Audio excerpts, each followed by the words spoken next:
également de Neo Business, qui est un programme d'accompagnement de l'innovation. Donc, la caisse d'épargne est très, très présente sur le marché de l'ESS, puisqu'on est le premier financeur de l'économie sociale. Et également, on intervient sur le secteur public, logement social, les microcrédits, donc assez implanté dans tout ce qui est RSE, puisque ça correspond à nos valeurs. Et avec des partenariats, donc notamment le MOVE, bien sûr, d'où l'intervention aujourd'hui. Et on travaille également beaucoup avec la CRES et France Active, évidemment. Est-ce que je continue le déroulé ou je reprends après Maxime? Maxime peut se présenter. D'accord, bonjour, Pic Maxime. Alors, jusqu'à récemment, j'étais chez Crésus où j'ai eu l'occasion d'accompagner effectivement pas mal d'entrepreneurs en difficulté. Avant ça, j'ai été banquier également, où j'accompagnais aussi des personnes en difficulté.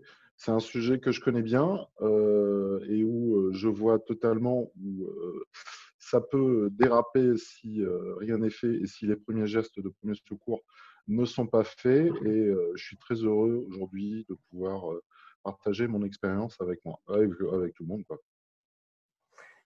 Parfait. Donc, est-ce que tout le monde a entendu? Ouais, ok. Parfait. Eh ben ouais, Sylvie, si tu veux commencer pour présenter ta solution et chers participants, c'est le moment d'utiliser le module Converser. Moi, je suis là que en tant qu'animateur. Je prends les questions à la volée que je pourrais renvoyer à nos experts en deuxième partie. Ça vous va? Parfait. C'est à toi. Et, je présume que vous suivez un peu l'actualité au quotidien et on voit que les dispositifs s'accumulent, on a des nouveautés tous les jours. Donc, l'idée d'aujourd'hui, c'était de vous présenter ce qui existe pour vous aider dans les banques via BPI et via l'État, évidemment, et ensuite et surtout de répondre à vos questions. Donc, en premier, vous pouvez demander le report des échéances de vos prêts à votre banquier pour une durée de 6 mois. Donc, la majorité des établissements vont opter pour ce dispositif, ce qui permettra quand même de vous laisser voir venir et d'appréhender un peu votre trésorerie. Le deuxième grand projet, c'est le prêt garanti par l'État. Donc, on a eu les informations très récemment, mardi ou hier. Donc, c'est pour les nouveaux crédits. Le montant est de 25% du chiffre d'affaires annuel ou pour les entreprises qui n'ont pas de bilan ou les entreprises innovantes, c'est 2 ans de masse salariale. Donc, concernant l'économie sociale, on est en train de se faire préciser par Bercy si le chiffre d'affaires est vraiment égal au budget, puisque c'est des remontées que nous, on a eues du côté de nos clients. Et également, il y a une histoire de sirène ou d'inscription au registre du commerce. Donc là, nous, c'est pareil, on est avec BPCE, donc, qui est notre antenne nationale, pour faire remonter les questions et ils se font également préciser par Bercy vraiment les modalités, sachant que les assos sont bien sûr concernés par ce dispositif. Donc, l'idée du prêt, c'est un différé d'1 an en capital et en intérêt. Et ensuite, soit l'option de rembourser par anticipation, soit d'amortir sur une durée qui peut aller, je prends un peu mes notes, comme il y a beaucoup de dispositifs, on ne les connaît pas tous par cœur, un amortissement jusqu'à 5 ans. Donc, l'État se porte garant de ce prêt garanti par l'État à hauteur de 90%. Il n'y a pas de frais de dossier. Et ce qu'il faut faire en premier pour en bénéficier, c'est se rapprocher de sa banque qui vérifiera que vous rentrez bien dans les critères et ensuite aller chercher un numéro de dossier sur le site de BPI. Donc, assez simple. On mettra bien sûr en place, au vu de la situation, des dispositifs de signature à distance pour éviter les contacts. Donc, l'idée, c'est d'aller, que ce soit assez simple et d'aller vite surtout. Au niveau des autres mesures, alors BPI a lancé tout un panel d'aides, de dispositifs. Ils peuvent notamment se porter caution pour un nouveau découvert ou une nouvelle escompte si vous en bénéficiez. Donc, découvert égale facilité de caisse. Il faut bien que ce soit un nouveau. Si vous en avez déjà un, BPI ne peut pas se porter garantie. Donc, nouveau ou augmentation. Et là, BPI peut se porter garantie à hauteur de 90%. Donc là, pareil, se rapprocher de votre banquier. Et BPI complète tout ça avec un prêt qui s'appelle le prêt Atout pour une durée de 3 à 5 ans et avec 6 à 12 mois de différé. Et là, pareil, ils se porteront caution à hauteur de 90% et il faut avoir un bilan. Et donc, ce prêt Atout peut être complété chez nous, donc en Bourgogne-Franche-Comté, par le prêt rebond de la région. Donc, voilà en gros les dispositifs qui peuvent vous aider. Je laisserai Maxime développer sur tout ce qui est charges sociales, URSSAF, prélèvement, tout ce qui s'ensuit. Je vois une question. Alors, pour quel asso il n'y a pas de critères d'éligibilité comme NAF concernant le PGE. Ce qu'on attend, c'est vraiment de savoir si un sirène suffit ou s'il faut une inscription au registre du commerce. On attend vraiment pour voir cette modalité. Il y a aussi des critères d'impôts et de salariés. Donc, pareil, on est en train de se faire préciser parce que les textes sont parfois un peu flous ou comme on n'est pas forcément tous juristes, on aime bien se faire préciser les choses. Donc, ça, on attend également des précisions. Le taux du PGE, Philippe? Alors, Philippe, si tu arrives toi-même à débloquer ton micro, tu peux préciser ta question, ouais. Sinon, je te retrouve dans la masse. Non, il m'a dit oui, ok. Ah, okay. Alors, le taux du PGE, on est en attente du taux, hein, sachant que ça comprendrait quasiment que les frais de garantie, c'est-à-dire 0,50 si ma mémoire est bonne. Et donc, les conditions du prêt Atout. Alors, c'est un nouveau prêt, c'est pour de la trésorerie. Je ne comprends pas ce que veut dire nouveau emprunteur à BPI. C'est-à-dire que même si vous n'êtes pas accompagné par BPI, vous vous posez la question de savoir si vous y avez droit? Normalement, Louise, tu peux parler. Et non. Pardon. C'est oui. Bah, c'était oui hein, à ta question, Sylvie. D'accord, ok. Donc, effectivement, même si vous n'êtes pas aujourd'hui en relation avec BPI, que ce soit pour un prêt ou pour une bourse French Tech, vous avez bien sûr droit, entre guillemets, au prêt Atout. Hein. Il n'y a pas de sujet là-dessus. C'est vraiment pour de la trésorerie le prêt Atout. Hein. Et effectivement, la durée du différé, c'est de 6 à 12 mois. Les prêts rebond région, effectivement, on me fait la remarque que ça peut être un différé jusqu'à 2 ans, si ma mémoire est bonne.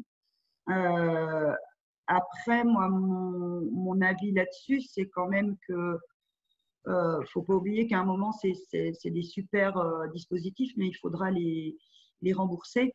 Et que bon, alors, le prêt rebond, c'est BPI qui va le mettre en place, mais le prêt Atout, il se fera. BPI prête 1 euro et votre banque devra prêter 1 euro. Donc, on vous demandera quand même d'avoir au minimum un plan de trésorerie ou de voir au niveau de la poursuite de votre activité à la reprise comment ça va se passer. Donc, 2 ans de différé, nous, en l'état actuel des choses, c'est peut-être un peu compliqué pour nous de se projeter sur 2 ans. Mais le prêt garanti de l'État devrait quand même déjà permettre beaucoup de choses. Hein. Bon, merci Sylvie pour ta présentation. Moi, je me charge de prendre encore les questions qui restent et je te les envoie. Maxime, si tu veux commencer ta présentation aussi via les partages d'écran. Je réponds juste à oui. Pauline, peut-être, Éloi. Et puis Maxime, il y avait une question pour les prélèvements URSSAF, je te laisserai y répondre. Seules les conditions liées à la taille de l'entreprise seront étudiées. Alors, concernant le PGE, donc c'est un dispositif de l'État, les banques seront garanties à 90%. Bien sûr qu'on aura un pouvoir d'appréciation, c'est logique, on fait notre métier. Après, clairement, les recommandations qu'on a, c'est d'être relativement bienveillant et de toute façon, le médiateur du crédit aura un rôle à jouer derrière. Sachant que le risque pour la banque étant garanti par l'État à hauteur de 90%, on sera plus dans le rôle de conseil envers vous, c'est-à-dire non plus pas vous endetter à outrance pour passer cette crise et que derrière, on n'ait pas du tout de visibilité. Ce sera aussi un conseil à vous donner. Et donc, les banques ont un pouvoir d'appréciation, oui. Après, bien sûr, parce que c'est nous qui distribuons l'argent, c'est pas un droit prêt, le prêt garanti par l'État. C'est difficile de répondre à cette question. En plus, chaque établissement, je présume, a des appréciations du risque qui sont pas tout à fait les mêmes. Sachant qu'en cette période de crise, le gouvernement compte sur les banques pour soutenir l'économie. Parfait. Maxime, tu veux bien faire ta présentation? Alors, Je peux également partager des documents si tu veux. je veux bien que tu reprennes juste sur la partie renégocier ses prêts. J'aurais peut-être 2, 3 éléments à ajouter. Moi, ce qui me semble très pertinent, très important à l'heure actuelle, c'est de toute façon de se ménager des écrits à l'heure actuelle.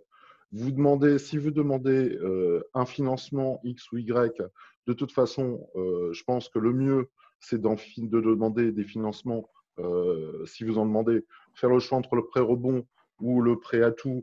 Oui, mais il faut avoir le choix en fait. Donc le mieux, c'est de demander les deux. Ensuite, quitte à choisir une fois que le 3 est fait. Ce qui me paraît important de dire, c'est que dans tous les cas, avant d'envisager un nouveau financement, il s'agit de mettre de l'ordre dans ces comptes. Ces comptes, il s'agit de les adapter à la situation actuelle. Donc si à l'heure actuelle, vous n'avez pas une vision claire de votre situation, il ne faut pas oublier que là, on est en clôture d'exercice comptable et qu'il n'y a pas tout le monde qui a forcément une situation intermédiaire au clair. Donc, il faut commencer déjà par assembler sa liasse, assembler les éléments qui permettent de demander un financement et aussi adopter un mode de gestion qui permette de rentrer en mode de gestion de crise. Donc, si vous avez déjà des encours par rapport au report d'échéance, il faut le demander par écrit. Pourquoi le demander par écrit? C'est parce que en cas de refus ou en cas de non-réponse, parce qu'il va y avoir des établissements qui vont être débordés et peut-être que votre demande va passer tout simplement, ils vont passer à côté de votre demande ou quoi que ce soit. Il faut pouvoir On montrer un essaye écrit. que non, Maxime, hein, quand même. Pardon? On essaye que non. Hein. Oui, oui, on essaye que non. Je peux vous garantir que toutes les équipes sur le terrain sont mobilisées. Hein. On a des calls le matin, le soir. Quand un client demande un report d'échéance, on essaye de faire attention à sa demande. Bien sûr, je m'inquiète en général sur toute la place et sur tous les établissements présents dans le secteur. Et je sais que certains établissements, déjà auparavant, avant la crise du corona, avaient des problèmes de gestion d'instance. Je vais éviter de les citer, mais bon, il y en a en particulier qui sont stendhaliens, qui comprendront. Ce qui me paraît aussi de préciser, c'est que si vous voulez introduire un recours, en particulier auprès du médiateur du crédit, c'est mieux d'avoir des éléments qui démontrent que vous avez déjà fait des démarches amiables auparavant. Sinon, on pourra venir vous dire, mais vous n'avez pas demandé auparavant de manière amiable, vous n'avez pas épuisé tous les circuits amiables, revenez nous voir plus tard. Et comme vous le savez, le temps, c'est de l'argent. Et quand il s'agit d'argent, plus on attend, plus la situation se dégrade. Donc ça, c'est une chose qui me paraît très importante. Pour en venir aux questions de statut, tout d'abord, qui est en asso, qui est en SAS ici? Levez la main. Asso? SAS? Il y en a quelques-uns quand même, d'accord. Je pense que c'est important de comprendre que dans le secteur de l'ESS, il y a différents statuts qui existent et il y a différentes formes qui existent. Certains d'entre vous comptent sur des main-d'œuvre bénévoles et sur des personnes qui sont bénévoles. Donc, toutes les problématiques de CSE ne sont pas forcément les mêmes que pour une SAS ou ainsi de suite. Je vois une question sur la question de l'URSSAF. Alors, par rapport à vos charges, d'accord, et comment adapter vos charges, qu'il s'agisse de votre loyer, des URSSAF et ainsi de suite. Dans tous les cas, il s'agit de se ménager un écrit au préalable. Avant de faire quoi que ce soit ou de se mettre en situation de contentieux, il me paraît essentiel, mais absolument essentiel, de démontrer votre bonne foi, d'éviter de rentrer dans le piège du traitement automatisé. Si vous n'écrivez pas et que vous rejetez simplement votre prélèvement, c'est simple, vous allez passer directement en contentieux et il va y avoir le recouvrement de manière automatisée qui va s'appliquer. Si auparavant, vous avez simplement fait un écrit demandant une remise gracieuse, demandant un report, demandant quoi que ce soit, ce n'est pas la même chose de se mettre en impayé ou alors de se mettre en impayé en ayant prévenu au préalable. Je me suis permis, Maxime, de Voilà. partager le visuel que tu nous avais envoyé. Donc, ça reprend à peu près les points. Faire une situation intermédiaire, un prévisionnel, demander des écrits et saisir le médiateur du crédit en cas de refus. Absolument. C'est une chose qui est importante. Renseignez-vous sur les pouvoirs et les attributions du médiateur du crédit. Il a une saisie qui se fait en ligne. C'est rassurant de savoir que si on a un refus ou s'il y a un problème, vous avez toujours le plan B du médiateur du crédit qui peut intervenir. Surtout que les instances, il faut se rendre compte que il faut effectivement faire des demandes d'aménagement, faire des demandes de situation, mais on n'est jamais à l'abri d'une erreur ou à l'abri d'une erreur de traitement. Donc, c'est important de connaître son plan B, son plan en cas de refus, et surtout de connaître ce qu'il faut comme document pour pouvoir faire la demande. Il ne suffit pas juste d'appeler son banquier, bonjour, j'aimerais un nouveau financement ou un refinancement. Il faut lui donner aussi les moyens de travailler. Donc, il s'agit de faire une situation intermédiaire, de faire un prévisionnel pour pouvoir l'avoir au moment de la demande. Ça sera beaucoup plus simple que de faire des échanges de mails ou de téléphone et toujours par écrit, ça j'insiste. Si tu veux bien passer au B. Oui. Alors, demander un délai de paiement, il ne suffit pas juste de dire j'aimerais un report pour 15 jours, pour un mois, pour 10 jours à minima. C'est une chose qui est très importante à déterminer avec un expert comptable ou avec son comptable ou avec un professionnel qui permet de faire un prévisionnel. Si vous allez voir vos créanciers et que vous leur dites une fois, bah, c'est dans 10 jours, bah, c'est dans 5 jours, bah, c'est dans 15 jours, au bout d'un moment, ça risque d'être un peu compliqué. Il faut vous rendre compte que aussi, demander un délai alors qu'on ne passe pas dans les fourches codines du recouvrement, certains établissements ou certains créanciers ne vont pas bouger. Je donne un exemple. SFR, par exemple, si vous avez une flotte, ils ne risquent pas de venir vous demander quoi que ce soit en dessous de 45 jours de retard. Donc, c'est bien de les prévenir, c'est bien de leur demander, mais si vous leur dites « je vous paye dans 10 jours », bah, ils diront ouais, « très bien ».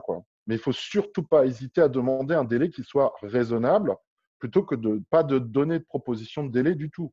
Donc, vaut mieux dire un tien que deux tu l'auras, c'est-à-dire dire je vous règle dans 45 jours parce que dans 45 jours, j'y verrai plus clair dans mon activité et à ce moment-là, je pourrais faire un règlement partiel ou total de ma créance plutôt que de dire je vais vous payer un jour peut-être, dites-moi quand.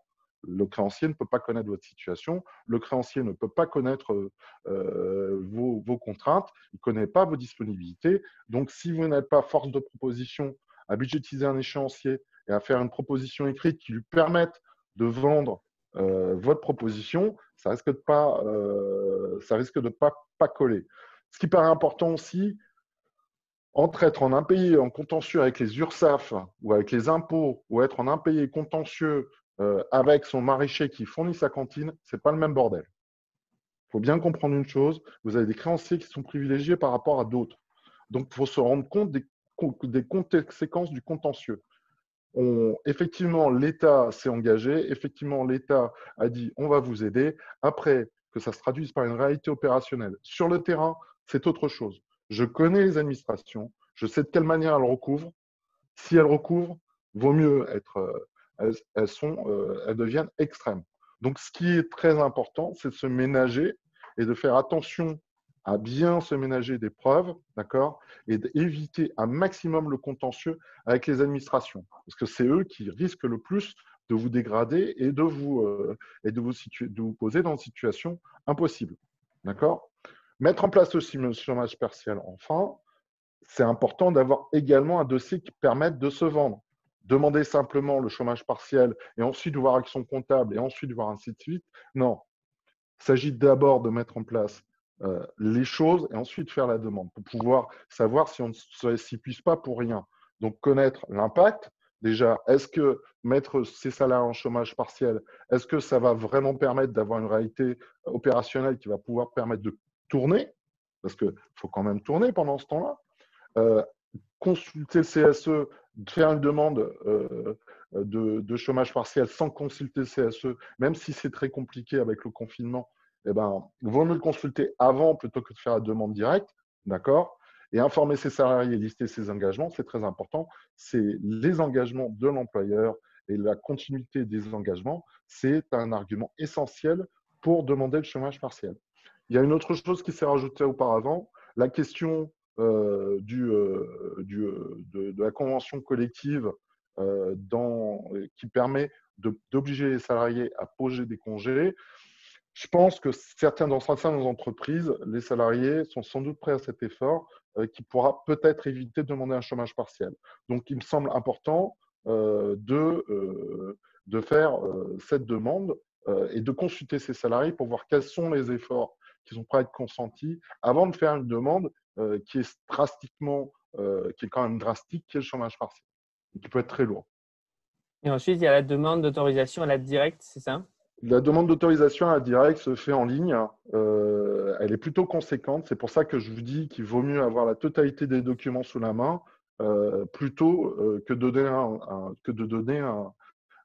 faire une demande qui ne soit pas complète ou commencer à s'y mettre en attendant. Moi, ce qui me semble important, c'est de préparer son dossier avant de faire une demande. Ça ne sert à rien de remplir des CERFA pour remplir des CERFA. Donc, Pardon, vas-y Sylvie. Oui, donc Élodie Ledra pour France Active Lorraine. Du coup, moi, je voulais savoir, là, à l'instant, il me semble que vous parliez de convention collective par rapport à la demande aux salariés de se mettre en congé, on va dire. Est-ce qu'il faut une convention collective pour appliquer la mesure du gouvernement? Je pense que là, on a justement une experte dans la salle qui s'appelle Pauline, qui me propose de répondre. Éloi, tu peux lui passer la parole? C'est fait, normalement. Bonjour tout le monde, donc je suis Pauline, je travaille chez Crésus, c'est pour ça que je connais bien Maxime. Anciennement avocate en droit du travail, maintenant je suis juriste chez Crésus. J'ai lu, en fait, ce que j'ai vu que sur la discussion, la question se posait sur est-ce que le décret sur le chômage partiel est sorti. Il est sorti ce matin. Pour l'avoir étudié un petit peu ce matin, le chômage partiel, donc une petite précision par rapport à ce que tu disais Maxime, il est prévu dans le décret qu'on puisse envoyer l'avis du CSE 2 mois après la demande à la directe. Ça, c'est une première précision. Il est prévu dans le décret aussi, donc ce qui avait été annoncé, la prise en charge par l'État de l'intégralité du chômage partiel, en tout cas de l'indemnité de chômage partiel. On parle bien des 70% de la rémunération brute. Et ça, ce n'est pas soumis à une convention collective. Par contre, je pense que ce dont vous parliez, c'était plutôt sur le fait d'imposer des jours de congé ça a été l'évolution en fait dans le cadre des discussions sur les textes, notamment sur la loi du 23 mars. Donc la possibilité pour l'employeur d'imposer 6 jours de congé aux salariés. Alors, petite précision déjà, effectivement, il faut avoir un accord d'entreprise ou un accord de branche. Donc ça veut dire que une convention collective, ok, mais ça peut aussi être un accord collectif d'entreprise, d'association, entreprise au sens large. Les conditions pour négocier ces différents accords d'entreprise ont été aménagées. Alors, il y a, on va dire que ça a commencé en 82 et puis les dernières évolutions avec les ordonnances Macron en 2017. En tout cas, aujourd'hui, pour imposer ces 6 jours de congés payés, attention, ça ne s'applique pas au RTT, mais pour obliger aux salariés 6 jours de congés, il faut effectivement soit un accord d'entreprise, soit une convention collective. Et si l'employeur veut imposer une durée moindre, a-t-il besoin d'avoir un accord d'entreprise ou une convention collective? En fait, l'idée, c'est vraiment de se dire, en fait, j'ai un régime à la base, c'est l'employeur ne peut pas modifier les dates de congé ou les imposer sans respecter un délai d'1 mois. Ça, c'est la loi classique. La dérogation qui est faite par la loi du 23 mars, c'est vraiment de dire, on fait fixe ce délai de 1 mois. Donc, imposer des congés, que ce soit 4 jours, 2 jours ou 6 jours, c'est toujours sous réserve d'un accord d'entreprise ou d'une convention collective. D'accord, très bien. Merci. Sauf respect du délai d'1 mois, du coup, mais bon, vu la visibilité qu'on a actuellement, ça n'a pas trop lieu d'être. Donc là, il est 34. On peut passer, je pense, à la deuxième partie qui est plutôt la partie des questions-réponses pour nos experts. Donc, n'hésitez pas à lever la main pour que je puisse désactiver votre micro, mais vous pouvez le faire aussi vous-même. Maxime, tu levais la main, donc je t'invite à dire ce que tu as envie de dire.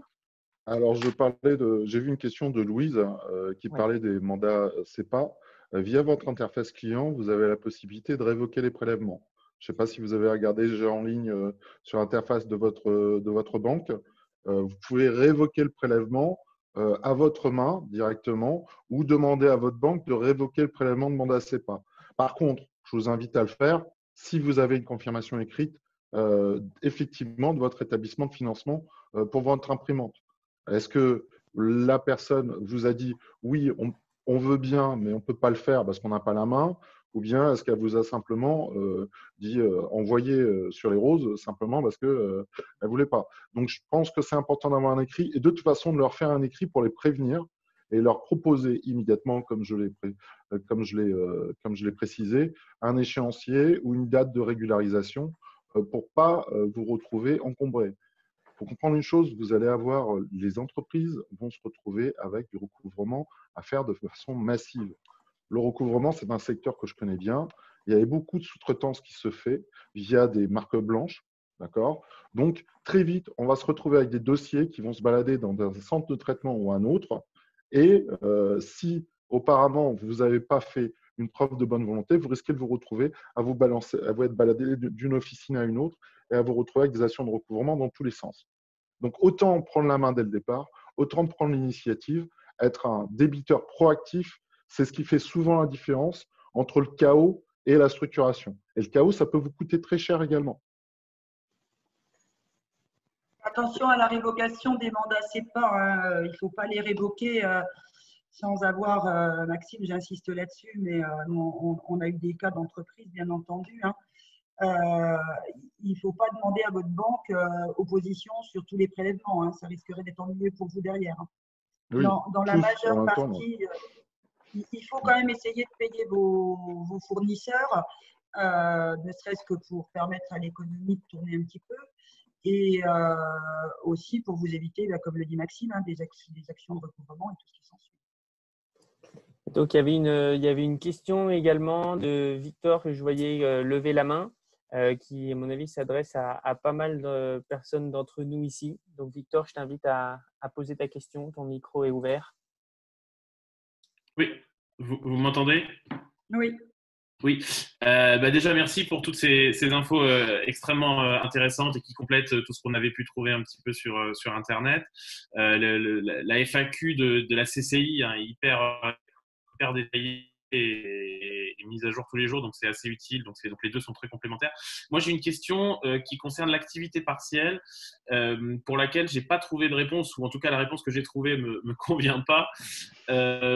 C'est le sujet des gérants, parce que nous typiquement on est 5 dans un petit organisme, dans une branche qui fait de la formation. Et donc on a le statut de SAS, hein, on fonctionne en modèle hybride avec une asso, une SAS. Donc du côté SAS, on est 5, 2 gérants qui sont les 2 associés de la SAS, qui sont assimilés salariés mais qui n'ont pas de contrat de travail, mais qui ont des fiches de paie. Salariés, des formateurs et des formatrices. Donc, a priori, l'activité partielle peut s'entendre pour les 3 CDI sans trop de problèmes en justifiant la baisse d'activité. En revanche, pour les gérants, j'ai l'impression, tout ce que je lis et même des réponses de la CCI que j'ai pu avoir, que les gérants ne sont pas concernés pour l'instant puisque n'ont pas de contrat de travail et que l'activité partielle ne concerne que ceux qui ont un contrat de travail. Et donc, le sentiment que dans l'ESS, on vit la double peine parce qu'on pourrait torter le gérant. Donc, quand ça marche bien, vous encaissez l'argent. Quand ça marche pas, vous assumez les risques. Sauf que dans l'ESS, même quand ça marche bien, on n'encaisse pas l'argent. Par contre, quand ça va pas, on n'a aucun. Alors déjà, on n'a pas le chômage, à moins de prendre des protections supplémentaires, privées ou associatives, mais supplémentaires. Et en plus, là, on a a priori pas de couverture avec l'activité partielle. Et ce n'est pas les 1 500 € d'aide qui vont aider. Chez nous, par exemple, les coûts de la masse salariale des 2 associés représentent 50% de la masse salariale et les coûts des 3 salariés, l'autre moitié. Donc là, est-ce que vous avez des réponses? C'est quoi ta question claire, Victor, pour nos experts? Ta question donc claire. la question, c'est comment on fait quand on est gérant et quelles aides on a quand on est gérant, puisqu'a priori, on n'est pas éligible à l'activité partielle. Merci. Alors, Sylvie, tu veux répondre ou je vais? Allô? Et évidemment, merci encore pour toute votre aide et pour tout ce que vous nous apportez, hein, bien sûr. Alors, c'est pas parce que tu as des fiches de paie que tu es salarié. Tu es travailleur non salarié et donc, résultat, tu tombes sous le radar. Je me souviens de beaucoup de réunions du gouvernement où, quand je parlais des droits de travailleurs non salariés, en particulier avec la Direction générale des affaires sociales, on me disait « Ah mais non, mais les chômeurs, on n'en parle pas ». Non, le travailleur non salarié est très mal connu, très peu appréhendé par les administrations et malheureusement, à l'heure actuelle, il passe beaucoup sous les radars. Ce qu'il faut comprendre, c'est que comme tu es en SAS et que tu es avec un gérant, tu me permets que je te tutoie, Victor, bien sûr. Bon, ok, super. Tu as effectivement des salariés. Tu peux effectivement demander cette mesure pour tes salariés. Toi, tu restes TNS avec ton associé, d'accord? Et étant donné que tu as une baisse d'activité, tu peux peut-être demander les 1 500 € pour compenser ta perte d'activité, d'accord? C'est pas grand-chose. Il faut savoir aussi que les régions et les territoires peuvent l'abonder et peuvent la compléter. Donc, ça me paraît essentiel pour toi de faire, en tout cas, dans tous les cas, toi, en tant que TNS, tu peux aussi demander de manière séparée une remise gracieuse auprès des URSSAF sur ta quote-part de charges sociales. Donc, si j'étais toi, ce que je ferais, c'est que je ferais effectivement la mesure pour tes salariés et à côté de ça, une demande en motivant ton absence de statut, d'accord, ton absence de statut pour demander de l'aide auprès soit des régions dans le cadre des soutiens d'activité, d'accord, mais également faire des demandes auprès du Fonds d'action sociale des indépendants. Ça, c'est une chose qui peut être demandée. Ou une demande de remise gracieuse. Il ne faut pas que tu te dises, faut que chaque statut et que tu mettes en place les actions en fonction du statut de chacun, quitte à secouer plusieurs cocotiers du coup. Tu vois l'avantage.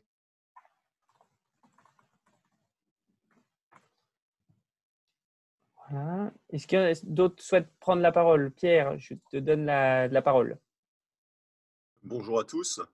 Vous m'entendez? Oui. Ok, super, merci. Merci pour votre aide. Une petite question, on a sollicité le département du Bas-Rhin, en l'occurrence, pour une aide un peu spécifique pour les assos, qui nous a répondu qu'un dispositif allait peut-être venir. Ma question, de façon plus globale, est-ce que vous avez des informations relatives à d'autres dispositifs qui seraient apportés par les régions, les départements, voire, je ne sais pas, des acteurs privés et autres qui iraient dans ce sens-là pour aider des petites structures comme les nôtres? Si je peux, je sais que beaucoup de banques et beaucoup de fondations se mobilisent à l'heure actuelle et qu'effectivement, il y a un mouvement assez important pour soutenir les actions de solidarité qui existent.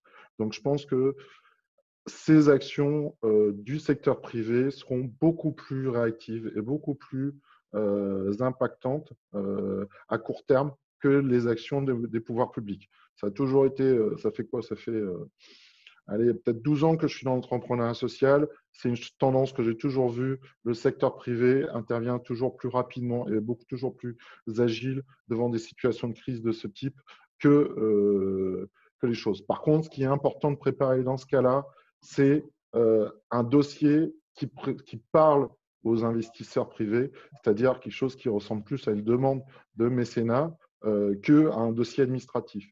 Donc, donner un habillage un peu plus marketing à sa demande. Donc, c'est une chose qui peut aussi permettre, du même coup, de se faire repérer par des nouveaux financeurs et ainsi de suite. Et ça peut être une opportunité pour pivoter sur son modèle économique. Maxime, tant que tu as la parole, il y a une question qui t'est directement adressée par Marina qui te demande les fonds d'action sociale pour les indépendants. Qu'est-ce que c'est? Oui, les indépendants aussi ont un fonds d'action sociale, c'est très peu connu. La plupart des mutuelles et la plupart des organismes de sécu ont un fonds d'action sociale. Si vous êtes par ailleurs salarié et que par exemple vous êtes salarié dans une mutuelle, vous pouvez demander des fonds d'action sociaux et des demandes d'aide. C'est une chose qui est très peu demandée. On parle beaucoup du non-recours pour les salariés, pour le particulier, pour les aides sociales de l'État. Je ne vous dis pas le non-recours qui existe au niveau des entreprises et des aides d'entreprise. Donc, si vous allez sur le site du RSI, vous vous renseignez sur le Fonds d'action sociale des indépendants et vous pouvez effectivement introduire une demande qui sera beaucoup plus simple sur des petits montants que de demander, par exemple, une exonération de 500 balles, par exemple, ou ainsi de suite. Donc, c'est important de profiter de ce moment où on est un peu en train de chercher toutes les cordes, de regarder tous les côtés et surtout pas de se contenter de regarder les dispositifs d'État, mais regarder tout ce qui existe pour sortir de cette situation. Alors, il y avait Pauline qui cherchait à réagir, sauf qu'on a deux Paulines. On a une Pauline Prunier et une Pauline tout court. Est-ce que Pauline, tu peux lever… Ah ben, c'est notre Pauline juriste, peut-être. Oui. Pauline Dujardin. Oui. C'est ça. Je me permets d'intervenir encore, je suis désolée. C'est juste pour faire un point parce qu'on a beaucoup entendu parler. Alors là, moi, c'est un conseil personnel. Hein. On a beaucoup entendu parler du fonds de soutien pour les petites entreprises. Aujourd'hui, les ordonnances sont parues. J'ai regardé, les ordonnances renvoient tous à des conditions d'éligibilité qui vont être publiées par décret qui ne sont pas encore publiées. On a beaucoup entendu, moi j'ai regardé les conférences de presse de Darmanin, de la secrétaire d'État aux entreprises.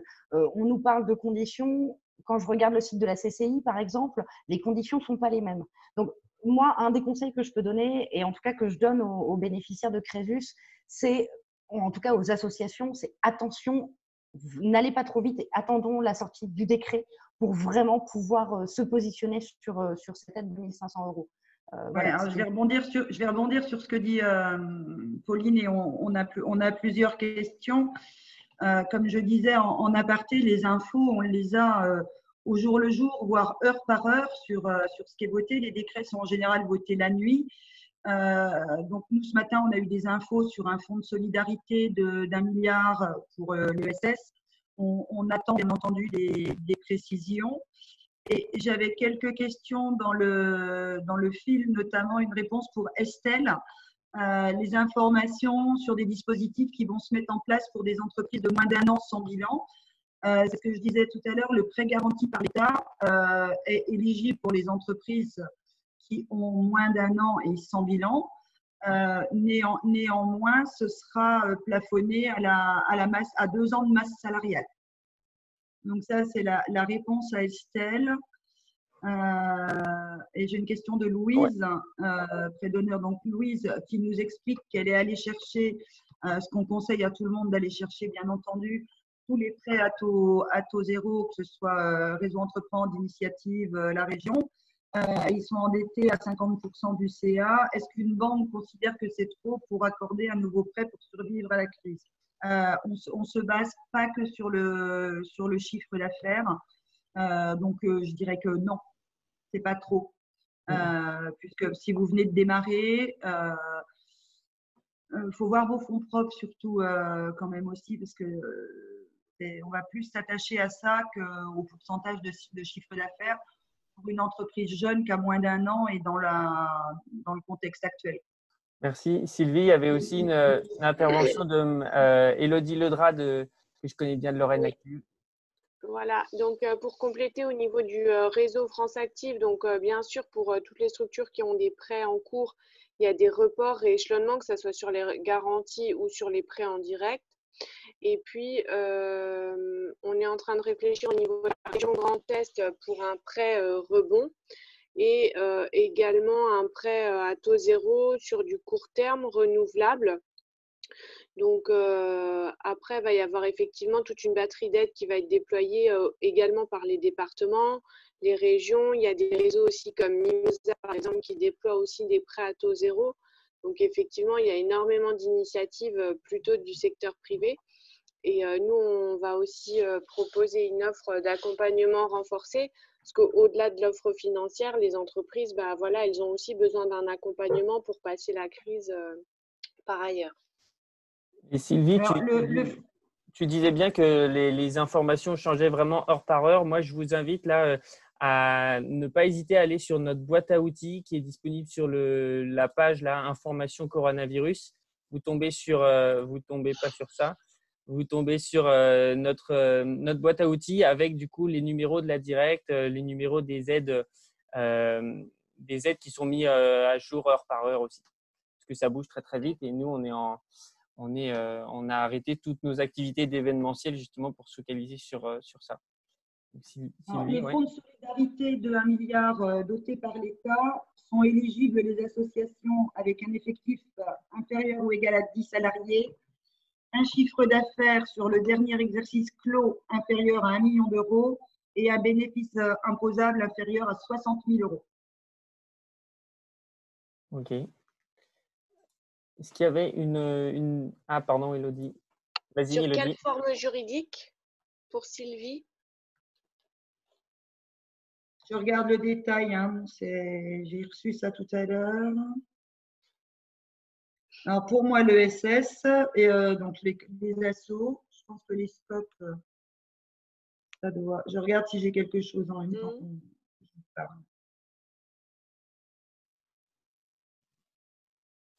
Je cherche si vous voulez poser une autre question à Maxime. Merci. Il y a des questions pour moi? Je t'invite, Maxime, à regarder le petit module conversé. Et moi, j'avais mal réussi à vous partager notre boîte à outils que Claire a remis en lien si vous voulez retrouver. Mais voilà, ça ressemble à ça, avec du coup les numéros des mails de la directe, les outils services pour travailler confiné.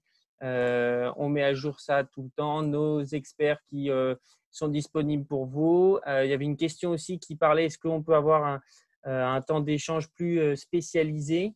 Et dans ce cas-là, moi, je vous invite à aller sur notre hotline avec des prises de rendez-vous sur le calendrier ici pour un accompagnement un peu plus perso, parce que là, c'est vrai qu'on est nombreux, donc on ne peut pas poser nos questions très, très précises. Est-ce qu'il y a des questions? Vous pouvez soit lever… Ouais, Pauline, que je te vois.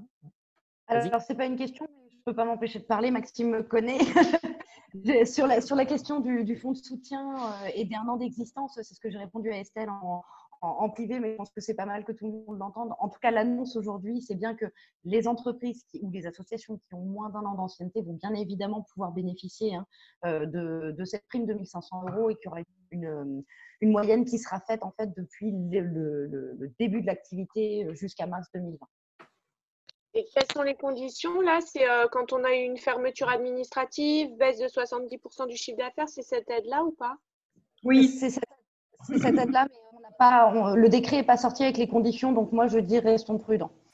D'accord. Il y avait une question, alors soit pour Sylvie, soit pour Maxime, des conseils concernant la gestion des payes à la fin du mois de mars, notamment les salaires.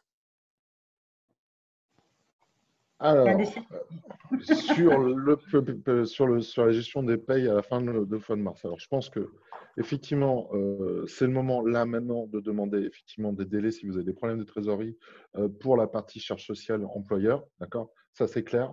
C'est le moment effectivement de les demander.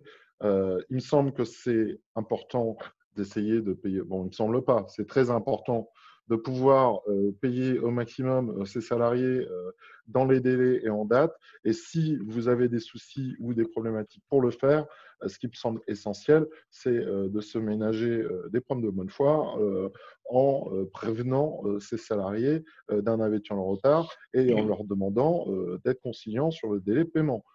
Pas les laisser dans le noir et dans l'obscurité sans leur dire quand la paye va tomber.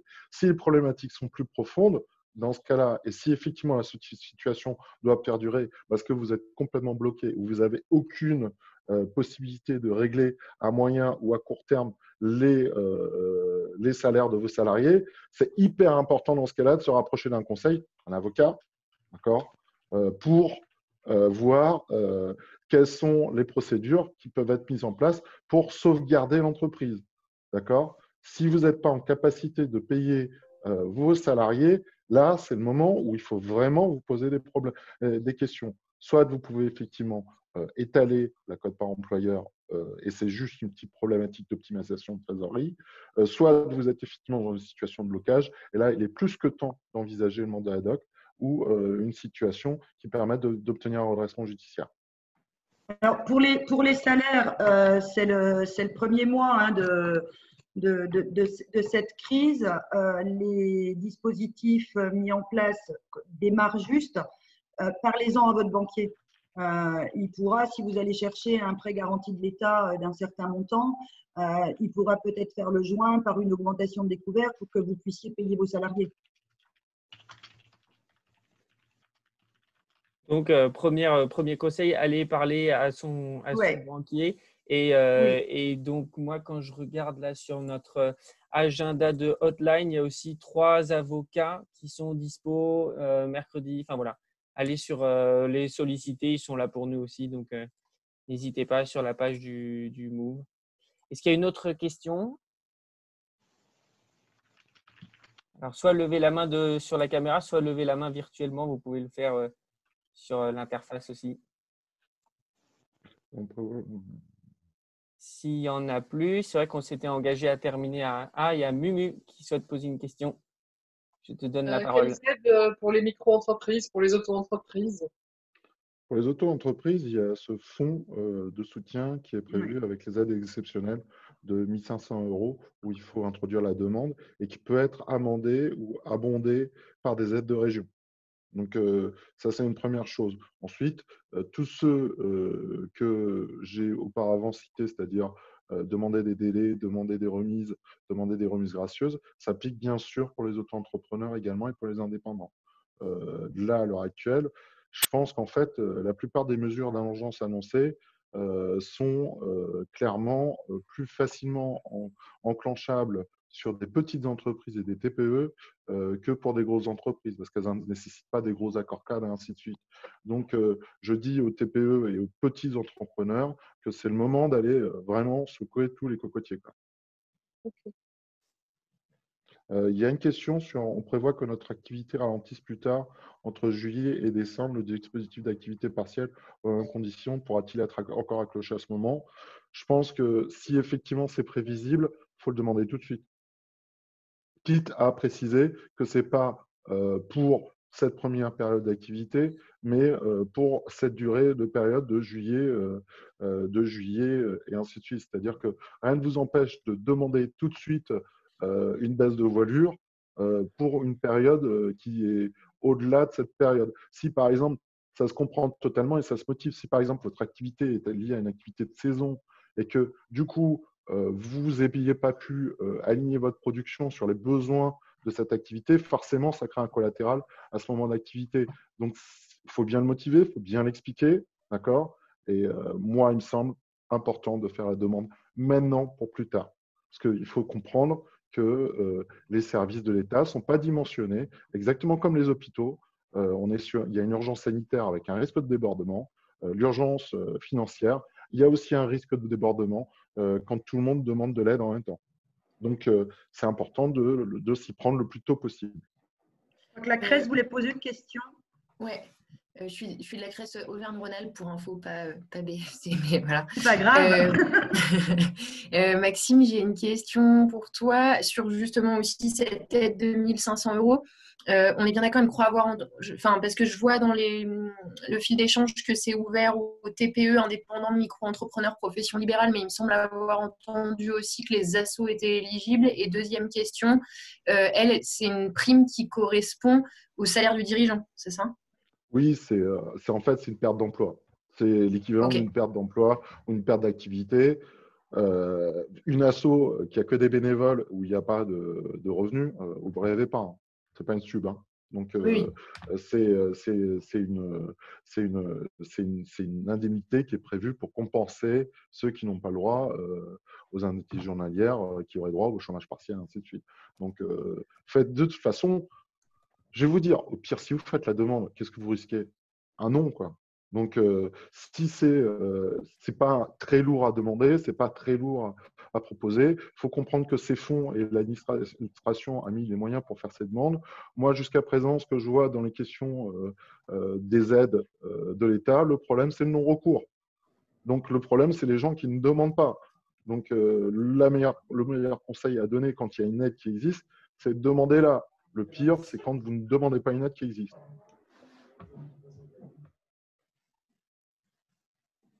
Est-ce qu'il y a d'autres questions? Parce qu'on s'était Je crois que engagé. Marjorie avait une question. Oui. Alors, où est Marjorie? C'est vraiment le jeu de trouver. Ah oui, pardon. C'est bon.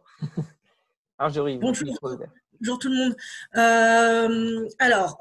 C'était plus pour apporter une précision sur les mandats ad hoc ou les procédures collectives. Je suis avocat au barreau de Strasbourg. Puis j'ai travaillé avec Maxime et Pauline par le passé. Actuellement, tout ce qui est procédure collective est assez bloqué au niveau du tribunal. Le greffe est fermé, donc on ne peut pas ouvrir ni de redressement, ni de sauvegarde, ni de procédure de liquidation judiciaire. La même chose pour les mandats ad hoc et les procédures antérieures à un état de cessation des paiements.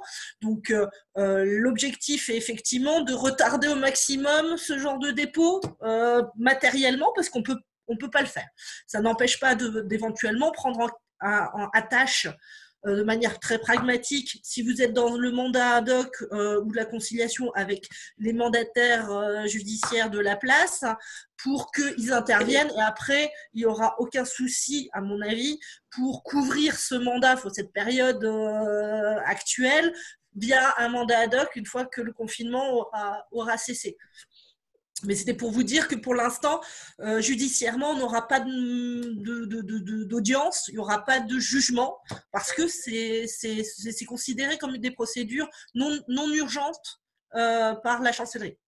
Par contre, pour préparer le dossier dans le cas où il y aura un besoin, tes confrères et tes collègues sont disponibles pour pouvoir préparer ce dépôt. Parce que par contre, ça ne se prépare pas en demi-chrono, quoi. Oui, et tous tes conseils sur le prévisionnel, savoir où on en est, avoir recueilli toutes les démarches amiables, effectuer les résultats des demandes de soutien sont très importantes pour pouvoir adapter au maximum la mesure à solliciter du tribunal à la situation.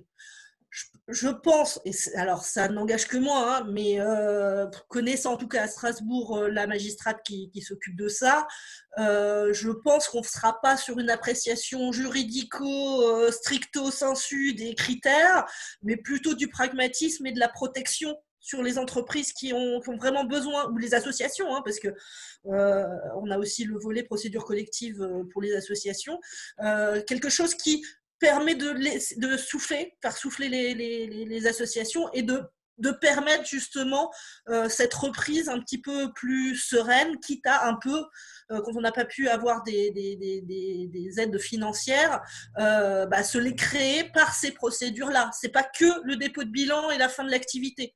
Les dispositifs en place et la législation depuis très longtemps prévoient vraiment des aides et de la tolérance. Plus tôt on vient les voir avec des problématiques, plus on a de chances de s'en sortir et mieux c'est. Merci Marjorie. Je vais vous ajouter à notre hotline spécialisée, les avocates à dispo des entrepreneurs, si ça vous va. Oui, je fais déjà partie aussi du pool d'avocats qui aident les entreprises et les associations par une veille téléphonique. Donc, il y a eu un article dans les DNA il n'y a pas longtemps. Le barreau de Strasbourg offre une consultation d'une demi-heure aux entreprises, aux associations, aux chefs d'entreprise et puis à tous les entrepreneurs qui pourraient avoir des difficultés liées à cette période Covid-19. Ils sont forts, les Alsaciens, pour vanter leur région. Parfait. On s'était engagé pour 15 heures. On est déjà à 15h03. Moi, j'ai mis un lien qui puisse aller jusqu'à 15h15 s'il y avait toujours des questions. Mais en tout cas, ceux qui veulent nous quitter le peuvent tout à fait retrouver à leurs activités, leurs mails. Je vous invite une dernière fois à participer à d'autres webinaires. Il y en a un autre à 16h tout de suite sur la gestion de crise. Merci pour votre participation. En fait, on avait vachement plus d'experts que deux parmi nous. Donc, top, on peut faire ce geste du pouce. Parce qu'on a appris plein de trucs. Et donc, s'il y a encore des questions, moi, je peux donner la parole pour d'autres questions. Léo fait au revoir, ce n'est pas une question. Ou si vous voulez rajouter des choses, Sylvie, si vous avez trouvé… Non, merci en tout cas et puis bonne fin de journée. Merci Elodie. Peut-être oui, ce qu'on peut faire, Éloi, c'est en reprogrammer un vu la vitesse à laquelle on reçoit les infos, quoi. Ouais, donc ouais, rendez-vous. La réponse c'est toujours rendez-vous sur le site move.org info coronavirus. Il y a les webinaires. Donc vraiment celui de 16h là, il va être spécial là, sur anticiper la reprise, pardon. À 16h, anticiper la reprise avec Frédéric Petit. Ouais, je peux vous partager l'écran si vous voulez. Tac. Voilà, vous avez à 16h anticiper la reprise. Demain, manager ses équipes à distance avec Phoenix et Lita. Et demain, la communication de crise avec Ashoka notamment. Donc voilà, notre cellule d'experts de soutien. La Helproom, la hotline avec peut-être Marjorie qui va nous rejoindre. Avec plaisir. Ouais. Là, Oui, on est en effet, ouais, pardon. Et je vais vous aussi, il y avait une question, je vais vous envoyer par mail le PowerPoint que nous a fait Maxime pour étayer son propos. Comme ça, vous aurez toutes les infos.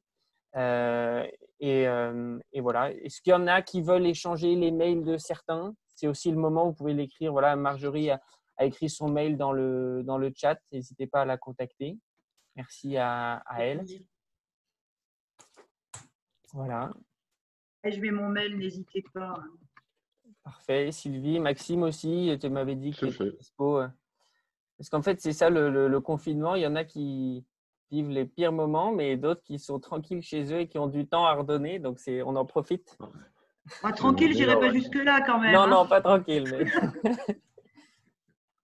non. Mais en tout cas, nous, on recrute toujours, enfin, entre guillemets, des experts pour animer des webinaires toute la semaine, des webinaires formats nationaux, formats régionaux. Donc, si vous voulez animer une thématique, que ce soit sur la gestion des employés à distance, sur l'animation de réunions, voilà, je sais qu'il y a plein de talents parmi nous, donc n'hésitez pas à revenir vers moi. Le moyen de paiement, Youssef? Youssef, qu'est-ce que tu veux nous partager? À bientôt, Mélanie. Salut tout le monde. Nous sommes Au revoir tout le monde. Au revoir. Je vais me présenter. Moi, je suis le responsable de PayTrip. C'est une fintech et on travaille sur l'inclusion bancaire et les moyens de paiement, transfert d'argent. J'ai eu un lien qui était un autre lien. Je suis arrivé en retard parce que le lien ne fonctionnait pas ou communiqué au début. Je ne sais pas pourquoi. Donc, tu veux proposer ton aide peut-être pour une hotline? Oui, pourquoi pas. Voilà, okay. Je vais mettre mon numéro et mon adresse. Parfait. OK. Et ben, si ça va pour tout le monde, je peux clôturer cette réunion qui… j'ai enregistré les parties de présentation, donc je pourrais aussi vous les repartager par mail en plus du PowerPoint. Comme ça, vous pourrez revivre la présentation de nos experts. Et puis, je vous dis à une prochaine. À bientôt. Voilà. Bonne journée. Merci. Bonne fin de journée. Bye.